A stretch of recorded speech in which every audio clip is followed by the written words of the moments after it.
역대상 4장 9절로부터 10절까지 2절 다 같이 합독하시겠습니다. 시작.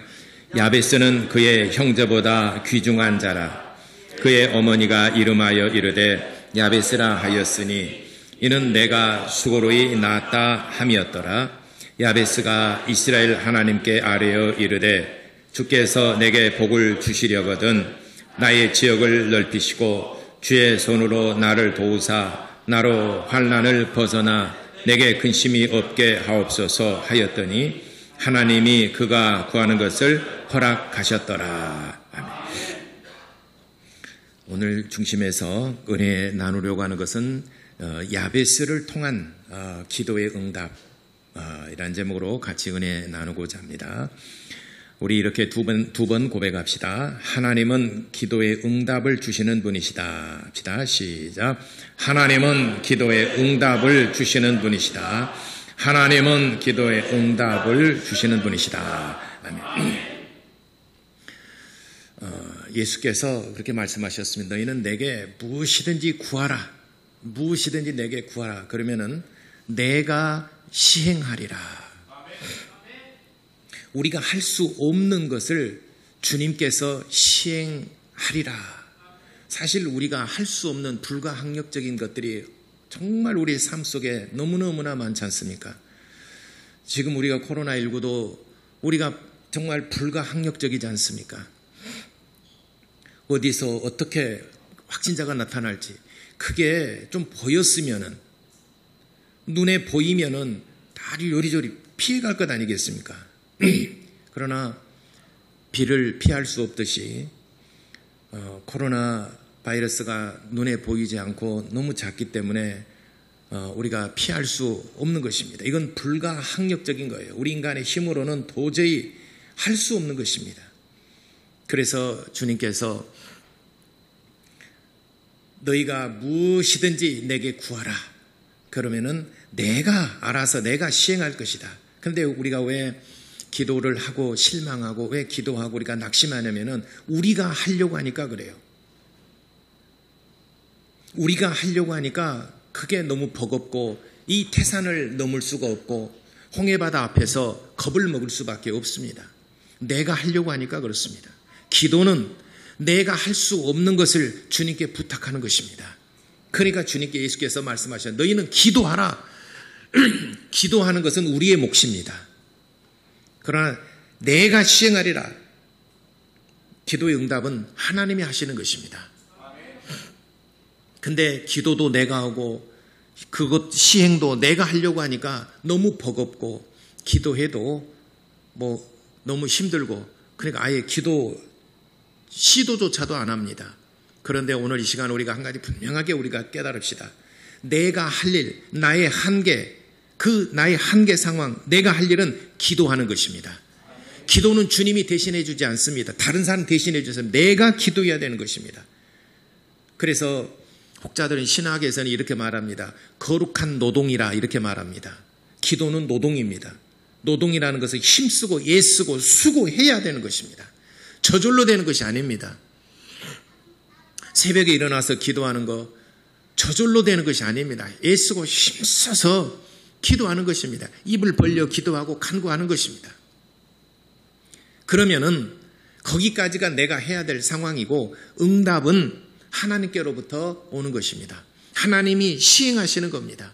홍해바다도 주님이 가르시는 것이고 그리고 태산을 옮겨 바다에 던지라는 것도 주님이 하실 일이고 우리가 불가능하지 않습니까? 쓴물을 단물로 변화시키는 것도 주님이 하실 일입니다. 우리는 단지 나무를 꺾어서 던지는 것은 내가 하는 것이고 물 항아리에다가 물을 채우는 것은 우리가 할 일이에요. 그러나 물이 변하여 포도주가 되게 하시는 분은 하나님이 하시는 것입니다. 우리는 거룩한 노동, 기도, 지금은 우리가 기도해야 될 때입니다.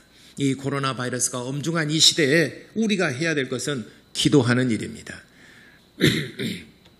오늘 성경에 보니까 야베스의 기도, 우리가 여러분의 야베스의 기도는 많이 들어봤고 가게에 가게 되면 야베스의 기도 있지 않습니까? 그래서 항상 평안하기를 구하고 우리 지경을 넓혀주기를 구하고 우리의 사업장을 넓혀주기를 구하고 평안하기를 구하고 이 가정에 내 사업장이 정말 평안하기를 구하고 그래서 야베스의 기도 문구가 사업장이나 또 가정이나 많이 걸려 있습니다. 근데 도대체 야베스라는 사람이 어떤 사람이고 야베스가 어떻게 기도를 했는가 한번 오늘 성경을 통해서 한번 살펴보도록 하겠습니다. 우리가 성경에 들어가기 전에 역대상 1장부터 9장까지 보게 되면은 아마 여러분들이 성경 읽는 것 가운데 제일 건너뛰기를 제일 많이 한 것이 아마 건너뛰기는 뭡니까? 여러분 동영상 볼 때 그냥 쭉 건너뛰기 하잖아요. 여러분 우리 예배 드릴 때 처음부터 다 드리는 것이 아니라 건너뛰기가 설교만 하고 지루하게 되면 건너뛰기 많이 하잖아요. 그죠? 안 그래요? 뭐 이렇게 영상 볼 때 건너뛰기 하잖아요. 어떤 것은 스킵하고 막 그러잖아요. 역대상 1장부터 9장까지 아마 여러분들이 성경을 좀 관심 있게 읽으신 분이라면 제일 건너뛰기를 제일 많이 하는 것이 바로 역대상 오늘 본문의 말씀을 포함해서 1장부터 9장까지일 것입니다. 왜냐하면 족보가 많이 나와요. 무려 한 500명 가까운 사람이 나옵니다. 우리 족보도 아니고 저도 우리 나씨 가문의 족보 다 읽어보질 않았어요. 저 있는데 이제 위로 그리고 이제 뭐 한 할아버지나 또 삼촌 우리 아버지 항렬 우리 항렬 요 정도만 살펴본 것이지 저는 그 족보를 다 읽어보질 않았어요. 어떤 한 정신병동에서 정신병으로 입원해놓은 환자가 책을 열심히 읽고 있어요. 책을 막 열심히 읽고 있으니까 의사가 와가지고 참 환자가 더군다나 정신이 온전하지 못한 환자가 책을 읽고 있으니까 신기하잖아요. 그래서 다가가서 물었어요. 책을 열심히 읽고 재밌으세요? 물어봤어요. 그랬더니 아이고 이 책은 이게 재미가 없다고 똑같은 내용이 계속 반복되고 서술도 굉장히 단순하면서 너무나 많이 반복되고 이게 너무나 지루하다고. 이게 무슨 책을 보니까 전화번호부 책이었어요. 여기가 그런다니까요 지금.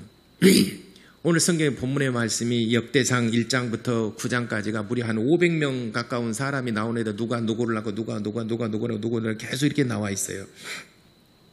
근데 계속 그러다가 오늘 야베스 오늘 4장 좀 중간 부분이잖아요. 1장부터 9장까지 되면 4장 중간 부분인데 야베스 보세요. 그 전에 8절 봅시다. 7절 뭐 그 전에부터 8절부터 고스는 아눕과 소베바와 하룸의 아들 제가 떠듬떠듬 읽은 것은 저도 스킵했다는 많이 건너뛰기 많이 했다는 잘 몰라요 이런 사람들을. 아헬 종족들을 낳았으며 야베스는 그 형제보다 야베스에 대해서는 무려 2줄이나 기록했어요. 보세요. 야베스는 무려 2줄이나 기록됐어요. 오늘 성경 본문의 말씀. 그 다음에 또 11절에 계속해서 아랑곳하지 않고 계속해서 수아의 형 글룹이 무힐을 낳았으며 무힐은 아스돈의 아버지요 아스돈은 계속 이렇게 나오잖아요. 근데 성경에서 보면은 야베스의 이 기록이 아주 짤막하게 소개되고 있는데 야베스는 사실 성경 안에서 그렇게 큰 비중을 차지하고 있는 인물이 아닙니다.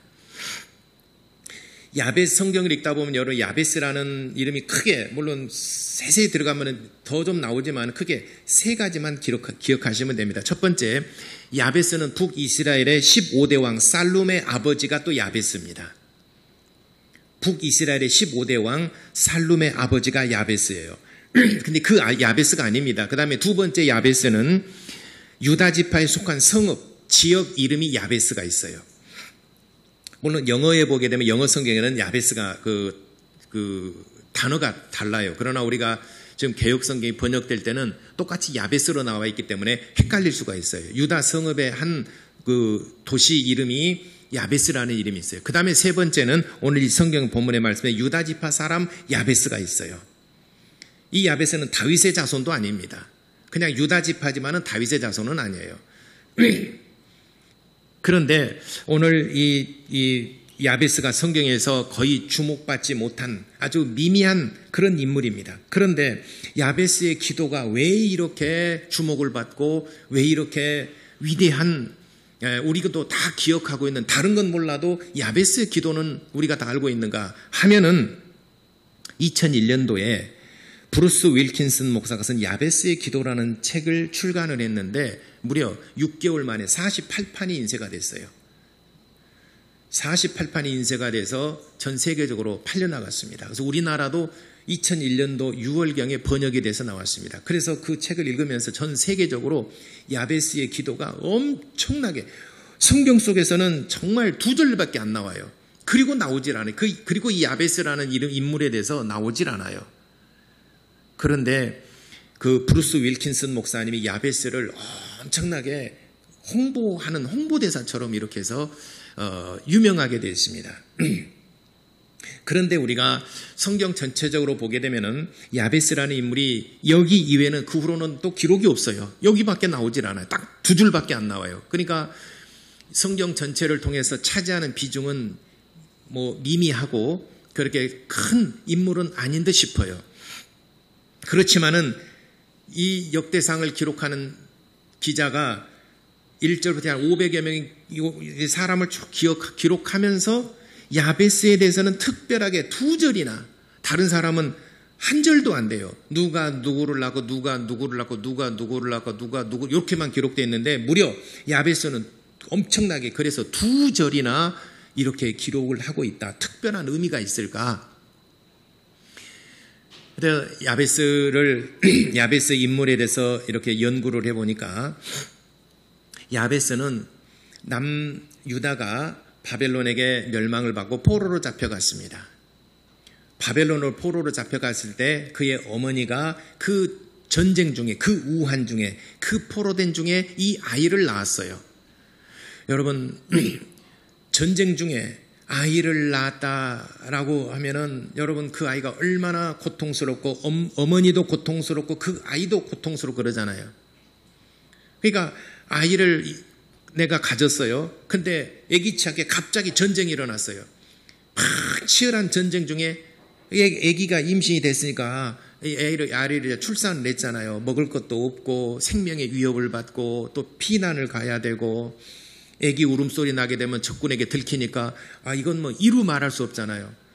아마 6.25 가까웠게는 아마 6.25 때 그 전쟁 중에 태어난 아마 세대가 있을 겁니다. 1950년 6월 이후로부터 53년 전쟁이 끝날 때까지 그때 태어나신 분들은 아마 어머니도 고생을 했고 그 태어난 아이 지금은 이제 연세가 좀 드셨겠죠.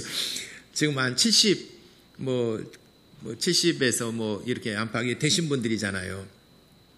참 어머니가 고생을 많이 했고 그 아이도 참 태어날 때 고생을 많이 했습니다. 그래서 그 어머니가 너무 고통 중에 이 아이를 출생했기 때문에 그런 우한 중에 포로된 중에 출생을 했기 때문에 이 아이가 참으로 고통스럽다. 이 아이가 참으로 불행하고 불쌍하다. 그래서 너는 야베스라라. 그래서 그 어머니가 그 아들의 이름을 야베스라고 그랬습니다. 그래서 야베스라는 이름은 고통 또는 수고라고 하는 말입니다. 고통 중에 이 아이를 낳았다. 내가 수고로 이 아이를 낳았다. 너도 내가 수고로 낳았는데 너는 참으로 얼마나 고통스러웠겠느냐라고 해서 너는 야베스라. 그래서 야베스라는 이름은 그런 의미를 가지고 있습니다. 살룸이라는 말은 평강, 평화. 너는 참으로 평화롭다, 평강이다. 여러분 이름을 지을 때도 다 좋은 이름을 지으려고 그러잖아요. 예? 여러분 이름에도 다 의미가 있고 여러분 이름을 지을 때도 아마 부모님들이 심사숙고해서 제일 좋은 이름으로 아마 지었을 거예요.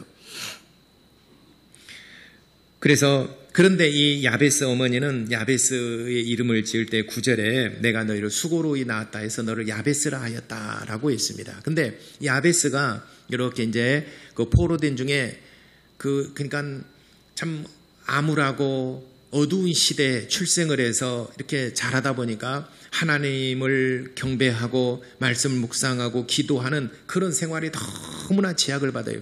주인에게 복종을 해야 되고 주인이 섬기는 신을 섬겨야 되고 내가 하나님을 섬길 수 없으니까 유일신을 섬길 수 없으니까 그런 것들이 정말 고통스러웠을 거예요. 오늘 우리 이 시대가 그러지 않습니까? 그래도 이제 오늘 오후에 아마 중대본에서 이제 발표를 하게 될 건데 비수도권에서도 어떻게 이제는 할 것인가, 행동 지침에 대해서, 방역 지침에 대해서 이제 발표를 하게 될 것입니다. 근데 어제 제가 몇 분 목사님에게 안부 전하자면서 서울에 있는 목사님이나 또 타진 목사님께도 안부 전화를 했습니다. 수도권에 있는 목사님은 아예 예배 자체를 드리지 못하고 전체적으로 온라인 예배니까 너무 고통스럽고 너무 힘이 든다는 거예요.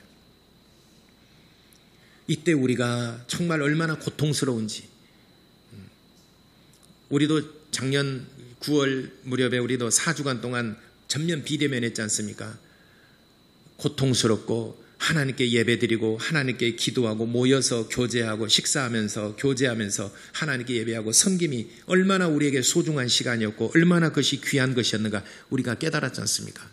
그것을 회복하기 위해서 기도하고 또 간구하고 야베스가 마치 그런 심정으로 하나님께 기도를 했습니다. 기도할 때 두 가지 기도를 했습니다. 9절에 10절에 보니까 이스라엘 하나님께 아뢰되 주께서 내게 복을 주시려거든 개정성경에는 내게 복을 주시려거든 이렇게 기록되어 있는데 개역성경에는 복에 복을 더하사 이렇게 기록이 되어 있어요. 복에 복을 더하사. 그러니까 이 복이라는 것이 무엇이냐, 하나님의 축복이라는 것이 무엇이냐, 그것을 야베스가 구한 것이 두 가지가 있어요. 첫 번째는 내 지역을 넓혀 주옵소서. 이 말은 하나님께 예배할 처소를 회복시켜 주옵소서 이런 말입니다. 지경을 넓혀달라는 것은 이 주인의 주인의 그늘 아래서 있다 보니까 하나님께 기도할 수도 없고 하나님을 예배할 수도 없고 절기를 지킬 수도 없고 희생의 제물을 드릴 수도 없고 그러니까 너무 그것이 고통스러워요. 하나님을 섬겨야 되고 하나님께 기도를 해야 되는데 그것을 못하니까 너무 고통스러운 거예요. 그러니까 하나님 내게 복을 주시려거든 땅에서 잘되고 번성하고 부동산이 잘되고 내 사업이 번창하고 내가 땅을 사는 곳마다 잘되게 하시고 지금 그런 경황이 없어요. 지금 야베스가 내 지역을 넓혀주시고 내 지경을 넓혀주시고 하는 것은 이 주인의 그늘 아래서 벗어나서 하나님을 예배하고 하나님께 기도할 수 있는 처소를, 그 장소, 그 지경을 내 발걸음을 인도하사 그곳에 있게 하옵소서. 내게 복을 주시려거든 기도하는 처소를 내게 주옵소서. 예배할 수 있는 처소를 주시옵소서. 하나님을 섬길 수 있는 처소를 내게 주시옵소서. 야베스의 기도는 그겁니다. 우리가 지금 어디 가게 되면은 집안일 어디 가게 되면은 야베스의 기도에서 내 지경을 넓혀 주옵소서. 좀 사업장은 물론 그것도 해당이 되겠지요. 야베스의 기도처럼 또 이렇게 사업을 넓혀 주시고 또 뭔가 잘되게 주옵소서라고도 우리가 무엇이든지 하나님께 구하면은 하나님이 주시리라라고 약속하셨으니까. 그러나 지금 이 야베스가 기도하는 그때 상황을 보게 되면은 부동산이 잘되고 내 어떤 사업이 번창하고 지금 그런 문제가 아니라 주인의 그늘 아래 있다 보니까 포로된 자 중에 주인의 그늘 아래 있다 보니까 하나님을 섬길 수 있는 신앙의 자유가 없어요. 지금 우리 코로나 바이러스 이 시대처럼 모임의 자유가 없지 않습니까? 수도권에서는 아예 모임을 갖지 못하게 하고 있지 않습니까? 그래서 몇몇 목사님들이 들고 일어나면서 신앙의 자유, 성경에 당신네들이 하나님보다 위냐? 그리고 이 바이러스 감염되는 것이 교회발 이제는 극히 미미하고 거의 없지 않느냐. 교회 안에서 식사하고 뭐 수련회하고 합숙훈련하고 그러다 보니까 발생한 것이지 정규 예배를 통해서 발생하는 것은 거의 없습니다. 예배 가운데. 그러니까 정부를 향해서 쓴소리를 하고 정부를 향해서 우리의 신앙의 자유를 달라고 부르짖는 자의 목사님들 계십니다. 그분들이 더 많이 나타나기를 바랍니다. 대형교회, 큰 교회들, 조그마한 교회들은 정말 생명을 부지하고 살아가기에 바쁜 사람들이에요. 거의 90%에 해당하는 교회들은 너무너무 힘듭니다. 그래서 대형교회, 큰 교회 목사님들이 소리를 좀 내주고 그래야 90%의 그 작은 목사님들, 교회들이, 성도들이 살아나지 않겠습니까? 야베스의 기도는 그런 내용이에요. 살기 위해서, 하나님 앞에 살기 위해서 내 지역을 넓혀 주옵소서. 주인의 그늘 아래서 벗어나서 정말 하나님을 예배하고 하나님께 기도할 수 있는 그런 지경을 내게 넓혀 주옵소서. 하나님, 내게 복을 주시려거든 육신이 평안하거나 잘 먹고 잘 사는 물질의 부귀를 주시옵소서. 영화로움을 주시옵소서. 잘되게 하옵소서. 지금 그런 기도가 아니라 하나님, 내게 복을 주실 것이 혹 있거든 내게 지경을 넓혀주사 하나님을 섬길 수 있는 환경을 열어주옵소서. 그것이 큰 축복인 줄을 여러분들이 믿으시기를 바랍니다. 그 다음에 두 번째 구한 것은 환난을 벗어나 근심이 없게 하옵소서라고 그랬습니다. 여러분, 우리가 인생을 살아가면서 마음에 근심한다는 것처럼 고통스러운 게 없습니다. 차라리 우리가 못 먹고 또 좀 아픈 것은 참을 수 있어요. 돈 없으면 못 먹으면 좀 전략하면서 살고 그러면 되지 않습니까? 있는 거 가지고 살아가면 되고 전략해가면 사람 허리띠 졸라매면서 살아갈 수 있어요. 그러나 우리 인간이 살면서 정말 고통스러운 것은 돈이 없어서도 아니고 마음에 근심하는 것. 마음의 근심. 이걸 이제 영어로는 스트레스라고 말하는데 스트레스보다 근심이라는 것이 우리에게는 더 많이 와닿죠. 여러분, 마음에 근심이 있다는 거. 여러분, 근데 근심 없는 사람이 없어요. 다 여러분 크고 작은 근심, 왜 밖으로는 표현을 안 하고 있지만은 마음속에 다 그런 근심들이 있어요. 그것이 얼마나 고통스러운가. 여러분, 마음에 다 근심이 있잖아요. 가정 문제도 있고 자녀들 문제도 있고 뭐 부부간의 문제, 여러 가지 문제들이 있지 않습니까? 이것으로 인해서 어려움을 당하고 이것으로 해서 근심한다는 것처럼 고통스러운 것이 없어요. 근데 야베스는 주변에 이렇게 보니까 이런 환경 속에서 이제 여러 가지 환난이 있어요. 그래도 그 중에서 기도하고 하나님을 섬기려고 그 주인의 그늘 아래서 하다 보니까 그래도 주인의 핍박이고 못하게 하고 정부에서 못하게 하고 하지 말아라, 모이지 말아라, 기도 큰 소리로 하지 말아라, 성가대하지 말아라, 뭘 하라는 거예요. 그러니까 이런 것들이 얼마나 고통스러운지 몰라요. 이런 근심, 환난, 주인의 핍박과 이런 곳에서 얼마나 많은 근심과 환난이 있는지. 그래서 주여 내게 복을 주시려거든 나를 옮겨주옵소서. 이런 환난에서 벗어나 근심이 없게 하여 주옵소서. 이것이 인간의 참 행복입니다. 예. 돈을 쌓아놓고도 정말 얼마나 근심으로 고통받고 얼마나 정말 염려스럽고 고통스럽고 물질을 쌓아놓고도 자살해 죽은 사람도 있잖아요. 물질에 많고 적음에 행복이 있는 것이 아닙니다. 모든 행복은 내 마음에서부터 출발하는 거예요. 저는 그래서 목회하면서 목회를 처음 신학교 들어가면서 하나님께 제가 기도한 게 있어요. 하나님, 그 속담에 항상 두 지게 못 짊어진다는 말이 있지 않습니까? 하나님, 내가 이제 목회를 하기 위해서 신학교를 입학합니다. 하나님, 내가 이제 목회를 할 터인데 내 평생 내가 물질을 포기하겠사오니 목회를 잘할 수 있도록 하나님 나를 도와주옵소서. 내 목회의 복을 주옵소서. 내가 물질에 대해서는 물질과 이것을 동시에 담을 수가 없는 줄 알아요. 그래서 저는 이것을 구했습니다. 물질에 많고 적음에 행복이 있는 것이 아닙니다. 내 신간이 편해야, 내 심령이 편해야. 그래서 전도서에 솔로몬도 그런 얘기를 했지 않습니까? 100 자녀들을 낳고 자손들을 낳고 또 모든 것이 다 잘 돼서 장수하는, 건강해서 장수하는 부귀영화를 누린다 하더라도 너희 마음에 평안이 없으면 무엇을 일컬어서 너를 복되도다 하겠느냐. 다윗도 비슷한 고백을 합니다. 인간의 행복에 대해서 로마서 4장 7절부터 인간의 행복에 대해서 죄에 대해서 용서함을 받고 허물에 대해서 가리우심을 받는 자가 행복한 자니라. 인간으로 참으로 복이 있는 자고 행복한 자니라. 다윗의 행복론이고 솔로몬의 행복론입니다. 모든 것을 다 가져봤던 왕입니다. 그들의 결론이 뭐냐? 마음의 평안을 누리는 것이 참 행복이다. 마음에 환난이 있고 근심이 있는 것은 아무리 물질이 많더라도 권력이 있고 부귀영화가 있다 하더라도 결국은 행복하지 않더라. 우리는 성경을 통해서 이거 우리 인생을 배우지 않습니까? 물질 때문에 아등바등하지 마시고 정말 하나님의 은혜를 구하고 하나님께 기도하는 복을 받으시기를 바랍니다. 지금 그래서 우리에게 필요한 것이 무엇인가? 야베스는 이때 당시에 이 두 가지 복을 구했어요. 내게 복을 주시려거든 이렇게 복을 주옵소서.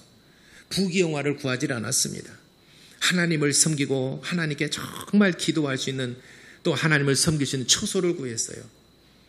오늘 우리가 지금 구해야 될 것은 야베스처럼 우리가 지금 구해야 될 것이 뭡니까? 하나님을 자유롭게 섬길 수 있는 장소와 기도할 수 있는 처소입니다. 통성으로 기도하지 못하게 하고 모이지 못하게 하고 지금 그러지 않습니까? 그렇다라고 해서 우리가 정부만은 탓하고 있을 수만도 없습니다. 정부 탓하고 있으면서 우리는 못 모이고 그럴 수만도 없지 않습니까? 이때 우리가 할 일이 무엇인가? 야베스처럼 하나님께 기도하는 것입니다. 그러니까 10절 마지막 절에 뭐니까 하나님이 그가 구하는 것을 다 같이 시작. 허락하셨더라. 할렐루야. 하나님이 허락하셨더라. 역대상 32장에 이제 역대상에 500명의 그 전화번호부 책 끝나고 난 다음에, 족보가 끝나고 난 다음에 저 뒤쪽에 이제 역대상이 끝날 무렵에 히스기야 왕이라는 사람이 있어요. 남유다의 아주 훌륭한 왕이죠. 히스기야 왕이 있습니다. 히스기야 왕 시대 때에 북이스라엘이 멸망을 받았어요. 아수르에게. 아수르 사네립에 의해서 북이스라엘이 멸망을 받았습니다. 그래서 북이스라엘이 이제 사네립에 의해서 멸망을 받고, 사네립이 그때는 아수르 대제국입니다. 아수르 대제국이 남유다까지 진출을 해서 남유다의 라기스를 점령을 하고, 그 다음에 이제 예루살렘과 헤브론과 또 브엘세바를 공격하기에 앞서서 바로 이제 풍전등화죠. 히스기야에게 편지를 하고 그리고 백성들에게 편지를 합니다. 백성들아, 너희 왕 히스기야를 믿지 말아라. 너희 왕 히스기야가 하나님이 우리를 구원하실 것이다 라고 했지만 이미 북이스라엘이 멸망하는 것을 너희가 보고 들었지 않느냐. 너희가 항복하지 않으면 히스기야의 말을 따르지 말고 너희가 섬기는 하나님이 너희를 어떻게 능히 구원할 수 있겠느냐. 그러니 우리에게 항복하라. 그리고 히스기야 왕을 겁박을 하고 히스기야 왕에게 편지를 보냅니다. 히스기야 왕이 정치적인 상황을 알잖아요. 당시에 아수르는 초강대국이고 대제국입니다. 그리고 북이스라엘이 망하고 남유다도 일부 지역이 아수르에게 라기스라는 곳이 이미 점령을 당했습니다. 풍전등화입니다. 이때 히스기야 왕이 할 수 있는 것이 뭐겠습니까? 만약에 그런 상황이라면은 우리 지금 히스기야 왕이 할 수 있는 상황이 뭐겠습니까? 우리 한번 싸우자, 아니면 항복하자, 뭐겠습니까? 여러분 마음속에 다 그리고 있지 않습니까? 두 글자, 다 시작. 기도. 이거 잘하네. 맞아요. 히스기야가 혼자 기도하기가 힘에 버거우니까 이사야 선지자를 불렀어요. 이사야 선지자 더불어서 같이 기도합시다. 그래서 이사야 선지자와 더불어서 같이 기도를 했습니다. 역대상 32장 20절에 보니까 히스기야가 이사야와 더불어서 하나님께 힘써서 간구하더라. 부르짖어 간구하더라. 어떻게? 힘써서 부르짖고 간구하더라. 그 응답 되겠습니까? 지금 북이스라엘이 멸망을 하고 아수르의 왕 사네립은 지금 코앞에서 으르렁거리고 있는데 지금 이게 기도가 응답 되겠습니까? 지금 상황이 너무나 위급하고 긴박한 상황인데, 여러분 놀라운 일이 벌어집니다. 21절에 역대상 32장 20절에 기도했더니 21절에 놀라운 일이 벌어집니다. 믿음의 사람 히스기야와 또 이사야가 기도했더니 그날 밤에 하나님께서 천사 중 하나를 보내사 그 사네립의 그 군대 진영의 사람들에게 나타나서 사람들을 다 죽였어요. 무려 18만 5천 명이 죽었어요. 아침에 일어나 보니까 시체가 18만 5천 명의 사람이 죽어 있어요. 히스기야 사네립이 겁이 덜컥 났죠. 한번 생각해 보세요. 세계 제1차 대전 때 원래 그 화학 무기를 쓰지 못하게 돼 있는데 1차 대전 때 독일이 그 바람이 그 영국과 연합군 진영으로 부는 것으로 염소가스를 살포를 했어요.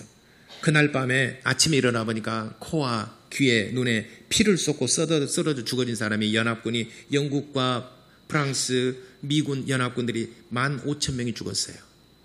이유 그냥 죽었어요. 역학조사를 해보니까 독일이 그 바람에 염소가스를 살포해서 염소가스를 마신 사람들 그렇게 죽었어요. 15,000명이 죽었어요. 이거는 아침에 일어나 보니까 18만 5천 명이 죽어 있어요. 사내비 겁이 덜컥 나죠. 그러니까 내가 뭔가 내가 잘못이 있는가. 그래서 군대를 급히 선회를 해서 아수르의 수도로 돌아갑니다. 수도로 돌아갑니다. 그래서 그 수도가 니느웨이죠. 니느웨이로 돌아가서 산당에서 자기 신에게 기도를 합니다. 갑자기 하루아침에 18만 5천 명이 죽었으니까 이건 신이 노하셨는가 해서 니느웨이로 가서 신당에 가서 기도를 하려고 그러는데 그의 아들이 아버지를 죽여버렸어요. 그의 아들이 반역이 일어난 거죠. 아들이 아버지를 죽이고 아들이 왕위를 찬탈을 했습니다. 반역이 일어난 것이죠. 그로 말미암아 왕권이 급격하게 약화되면서 여기저기 지배했던 속국들이 독립하기 시작합니다. 그래서 맨 먼저 독립하고 나는 나라가 바로 바벨론입니다. 바벨론이 독립을 해 선언했습니다. 독립해도 되네. 이제 왕권이 힘이 약화되니까 그래서 여기저기서 다 독립하고 아수르 대제국이 무너지고 바벨론이 이 대제국으로 일어나게 되죠. 그래서 바벨론 제국이 또 다시 강대국이 돼서 남유다를 나중에 멸망시키게 된 계기가 된 게 바로 역대상 22장 사네립이 그날 전 밤에 18만 5천 명의 군사를 잃었는데 누가 기도했어요? 믿음의 사람 히스기야와 이사야가 기도하니까 그날 밤에 기도할 때 천사를 보내서 그 사네립의 군사들을 죽였습니다. 여러분, 기도는 우리가 생각하지 못한 놀라운 일이 벌어집니다. 히스기야와 이사야가 기도할 때 하나님 18만 5천 명을 죽여 주옵소서 그렇게 기도했겠습니까? 사네립의 군대 18만 5천 명을 죽여 주옵소서 어떻게 기도했겠어요? 하나님 우리 구해 주옵소서. 나라와 백성을 불쌍히 여겨 주시옵시고 긍휼히 여겨 주시고 이 위기 상황에서 우리를 건져 주시기를 원합니다. 우리의 모든 죄악감으로 용서해. 그렇게 기도했을 건 아니겠습니까? 그랬더니 하나님께서 하나님의 지혜와 하나님의 능력과 하나님의 방법으로 이스라엘을 구원해 주셨어요. 할렐루야. 상상할 수 없는 일들이 벌어진 겁니다. 모세가 기도할 때도 위기 상황 기도할 때도 하나님 이 홍해 바다가 갈라지게 역사하여 주옵소서 그렇게 기도했겠습니까? 하나님 이 백성들을 불쌍히 여기시고 구원해 주옵소서 그렇게 기도했지 않겠습니까? 요단강을 건널 때도 뭐라고 기도했겠습니까? 하나님 말씀에 순종해서 순종합니다. 그렇게 됐지. 하나님 요단강이 갈라지게 없소서 이렇게 기도했겠습니까? 하나님 먹을 것이 없습니다. 하늘에서 만나를 내려 주옵소서 그렇게 기도했겠습니까? 하나님 백성들이 먹을 것이 고통 중에 싸우니 주여 불쌍히 여겨 주옵소서 그랬더니 만나 주신 거예요. 하나님의 백성들이 또 고기를 또 구합니다. 하나님 도와주옵소서 먹을 걸 주옵소서 메추라기를 주었어요. 모세가 무슨 영웅이라고 하나님 메추라기를 동풍이 불어서 메추라기를 다 부어 주옵소서 막 그렇게 기도했겠습니까? 우리는 하나님의 지혜와 하나님의 능력은 가히 측량할 수 없는 하나님의 높고 넓고 깊은 하나님의 능력이 있는 분인 줄을 믿으시기 바랍니다. 하나님의 기도의 응답은 정말 기묘합니다. 우리가 상상할 수 없는 그런데 우리에게 최선의 방법 우리에게 최적화된 환경 가운데 하나님의 응답해 주신다는 것을 여러분들이 깨달으시기를 바랍니다. 오늘 야베스는 정말 어찌 보면은 이 인물 가운데 정말 이스라엘의 역사 가운데서는 미미하고 잠깐 기록되고 그 후로는 없어요.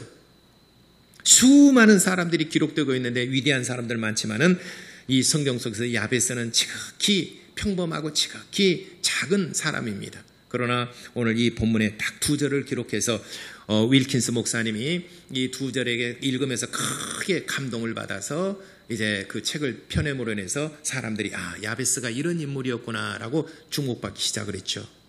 야베스가 그때 시대적인 상황에 그렇게 기도했던 것처럼 오늘 우리가 코로나 바이러스가 엄중한 이 시대 우리도 야베스의 기도가 우리가 보잘것없고 정말 미미하고 우리가 한국 기독교사에서 우리는 정말 미미하고 우리 교회도 그렇거니와 저도 마찬가지고 정말 미미하지만은 이 미미한 야베스가 기도할 때 하나님께서 그가 구하는 것을 허락하셨더라 하는 것처럼 우리가 하나님 앞에 기도할 때 하나님께서 허락해 주시는 놀라운 은혜가 우리의 삶 속에 하나님을 섬기는 삶 속에 있기를 예수 이름으로 축원합니다. 기도하겠습니다. 우리 시간에 다 같이 야베스의 기도를 기억하면서 하나님 우리도 야베스처럼 그렇게 미미하고 보잘것없고 연약하지만은 그러나 우리가 기도할 때 하나님 야베스의 기도를 하나님이 허락하신 것처럼 우리의 기도를 응답하여 주옵소서. 예배할 수 있는 환경, 기도할 수 있는 환경을 열어 주옵소서. 우리 다 같이 이렇게 기도하겠습니다.